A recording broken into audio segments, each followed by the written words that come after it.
It is officially time for a championship preview. The Shriners Children's 500 weekend, March 8th, 9th, and 10th, this weekend in Avondale, Arizona at Phoenix Raceway. This is the Inside Lane. I am your host, Devon Henry, and today we're going to kind of peek back behind the curtain of what happens with not just NASCAR, but the world of NASCAR on Fox. Joining us on the Inside Lane, he is a 10-time Emmy Award winner and a 30-year member of Fox Sports. The Senior Vice President of Production and Talent Development for Fox Sports from Newport Beach, California, it's Jacob Ullman. Jacob, Wow, thanks for joining me. you should be my hype man. That's a nice job. That's better than some of the intros we get in the WWE. I love it. Hey, I know that you work in the WWE, so that's a massive compliment. But I mean, we got 10 Emmys. We got 30 years at Fox, basically since day one, back when it was Fox Sport with football. So you have quite the resume on you. And I think you've been the subject of many interviews recently. I think everyone who has interviewed you in the past year or so maybe has went into your family legacy of having a historic sailing family. So I'm sitting down this weekend watching the race at Las Vegas, and I'm wondering to myself, is this good sailing weather, or is this wind even too much for trying to go out and too sail? windy even for sailing. No, it was just yeah. I think some gusts got to 70 miles an hour. It was Saturday was rough. There was a little, there was definitely some wind Friday and Sunday, but Saturday was next level to the point that we couldn't have our high camera people on the roof because it was not safe. So, fortunately, it's a 1.5-mile track. If that happens at Daytona, it would be really, really hard to cover. And, it was not the Cup race. It was obviously practice and qualifying in the Xfinity race. But yeah, not ideal by any stretch of the imagination. Yesterday, for the Cup race, the weather was much. The wind definitely came down. It was much more manageable. Well, I'm glad to see that you're sitting down.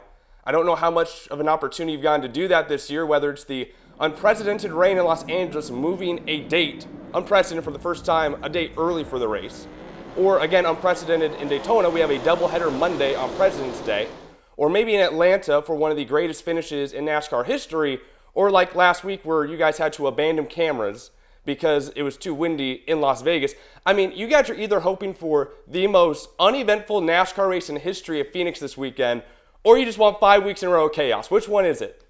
No, I mean, we'll take a little normalcy. You're right. Atlanta, we didn't have any weather issues, but it was one for the ages. A 3-way photo finish, which was unbelievable that Daniel Suarez won.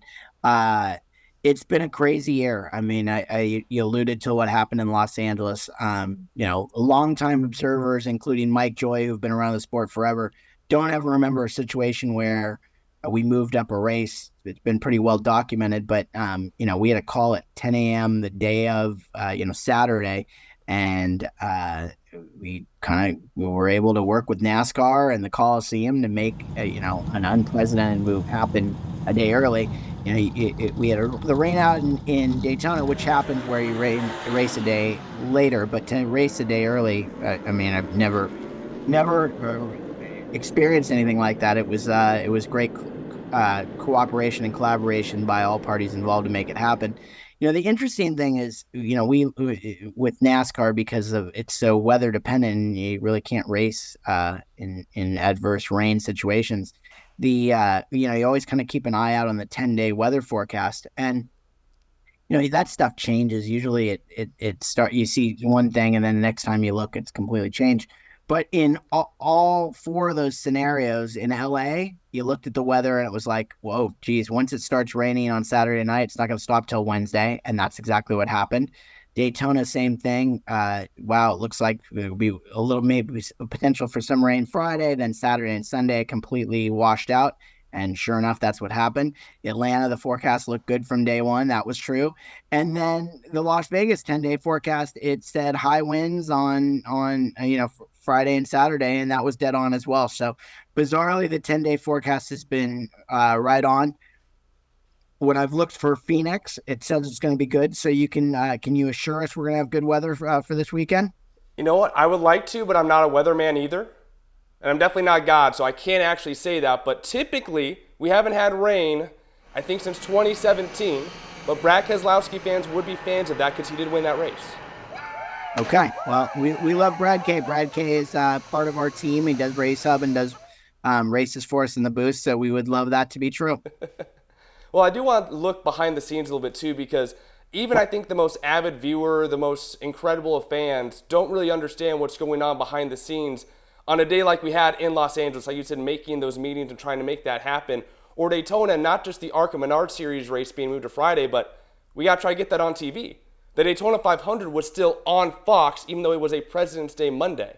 There's so much communication that happens behind the scenes with NASCAR, with Fox, with the venue, just to make sure that we can still get important races like the LA Coliseum, trying to branch out to new audiences, new groups, the Daytona 500, the most legendary race of the season. So what are those conversations like between Fox, NASCAR, and whatever other parties to make sure that this event not only happens, but everyone is able to meet their obligations as well? Yeah, so on our end, I work on the production side, but such a big part of it is our sales group. If the way the race is sold, if it's done on a different day or a different network, how dramatically that affects us, as well as most importantly, our programming group. You need to have time slots for these things to exist. So going into a weekend, there's always a plan for rain and a window that's slotted. You talk about the Daytona 500. That's a kind of a best case scenario that it was, President's Day. It was a national holiday. We actually had some college basketball to lead into the Daytona 500. So, and with Daytona, you're going to put that race on Fox. That's the biggest race of the year. So, take the example of the Coliseum, though. That race was scheduled to be on Fox and ended up a day earlier on FS1, just because that was the reality of the situation. We already had, I believe, a college basketball game on Fox that night, so there was something that could be done there. We made the best of that situation. But going into a weekend, we already always have a plan with NASCAR in terms of rain and where a race would be made up. Obviously, you mentioned in Daytona, you had two races being rained out, so you had a double header. You had the Cup race followed by the Xfinity race later that day, which they got in practicing the qualifying for Xfinity. They just didn't get the actual race in on Saturday, so that got moved till Monday. So that made for a long day, a 500-mile race followed by a 300-mile race, so 800 miles on President's Day. So kudos to our technical crew for pulling that out. It was a real long weekend in Daytona. And obviously, with NASCAR continuing to grow at Daytona, we had Dwayne "The Rock" Johnson. Pitbull was supposed to have a concert and then goes and does a handshake. You know what? I'll be here next year at the very least. Postponed to 2025. He's already locked in. That works though, right? You're like, okay, yeah, this is good. Right. We don't got to worry about that. They said they asked us that Sunday morning. They said, hey, if Pitbull plays next year, are you good with that? Absolutely. We love Pitbull's a great person and ambassador to have as one of the owners of Trackhouse Racing as part of the sport. And that's been one of the craziest things. Okay, so you have Michael Jordan with 23XI, obviously. LeBron James is kind of joining in the social media discourse, being a part of Fenway and then RFK Racing. And Pitbull has become such an incredible ambassador for this sport, inviting Daniel Suarez on stage for a concert right after he wins at Atlanta. I mean, in this ever-changing world of the media landscape, how does celebrities like this involving themselves in the sport almost change or force you guys on the production side to adapt and say, okay, how do we now do something? How do we add on to our production with these characters that have never really been part of the sport before? Well, it's just great, obviously, to have the glitz and glamour and have them want to be there. And, don't forget Joe Gibbs. Joe Gibbs, Joe Gibbs Racing, obviously, a fixture in the sport for so many decades.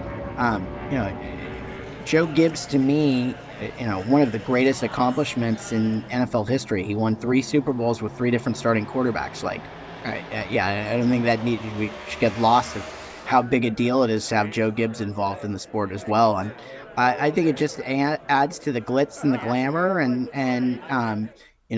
for casual fans, they know obviously who Michael Jordan is. They know who Joe Gibbs is, and pop culture obviously knows who Pitbull is. And pretty awesome that we got The Rock there as the Grand Marshal. He's heavily involved in our spring football league, the UFL. So it was a no-brainer for him to be part of the Daytona 500, and obviously we broadcast Friday Night SmackDown where The Rock was last week in Phoenix, and he'll be this week in Dallas as well as the following week in Memphis. So he's big crossover. It makes a lot of sense to keep him in our world between the UFL and the WWE, which he's such a huge part of. And before I let you go, obviously this weekend at Phoenix Raceway, the Shriners Children's 500 is a championship preview at the venue that we're going to have the championship race at November 8th, 9th, and 10th for NASCAR Championship Weekend. Year number 5 of crowning 4 champions in 3 days right here in the Valley. Obviously, whenever I talk to anyone, production side, TV side, NASCAR side, they love having the championship here at Phoenix Raceway. I can't ignore some shortcomings here and there with a short track package, but what Phoenix Raceway has done to this venue and for a championship event has been incredible. So I got to get your opinion, your thoughts on the championship weekend being hosted at Phoenix Raceway. Yeah, I think it's been a great success for NASCAR, and I'm gonna take a different angle for it. The big thing we got going on this year in NASCAR and Fox is this is the first year that Kevin Harvick has joined us in the booth, and post his post driving career, and his perspective is so unique, having been on the track before, last year in this new car. But I think the cool thing about this and being in Phoenix this week is that's a track that Kevin has absolutely dominated. So his insight this weekend, I think his insight has been extremely valuable as we've started the season in the first 4 races. But I'm kind of most intrigued to hear what he can teach us about Phoenix, because that's, a place where he has had unprecedented success, and I think his insight will be particularly valuable this weekend and insightful for our viewers. I remember back in the day when he went on the apron in what's now turns 1 and 2, it was the Kevin Harvick line. Now it's just normal. Or you go lower than that and you try to hit the inside wall, but obviously this is the town that Kevin Harvick has built since they reconfigured the track back over a decade ago. So no, I think it's pretty cool, and I think it'll be interesting for him, obviously, the amount of success he's had there to be in a different spot, and he's fit right in so well with Mike Joy and Clint Boyer. It's been a really great trio, and obviously highlighted by that finish we had 2 weeks ago in Atlanta. Well, excited to have everyone from Fox out here at Phoenix Raceway for the Shriners Children's 500 race weekend. Jacob, thank you for joining me, and looking forward to seeing everything that Fox has up its sleeve here in the 76th season of NASCAR racing. Thank you for promoting it, and we look forward to being in Phoenix. This is the Inside Lane. I'm Devin Henry. Be sure to keep it right here. All of our coverage coming up from the Shriners Children's 500 weekend at Phoenix Raceway.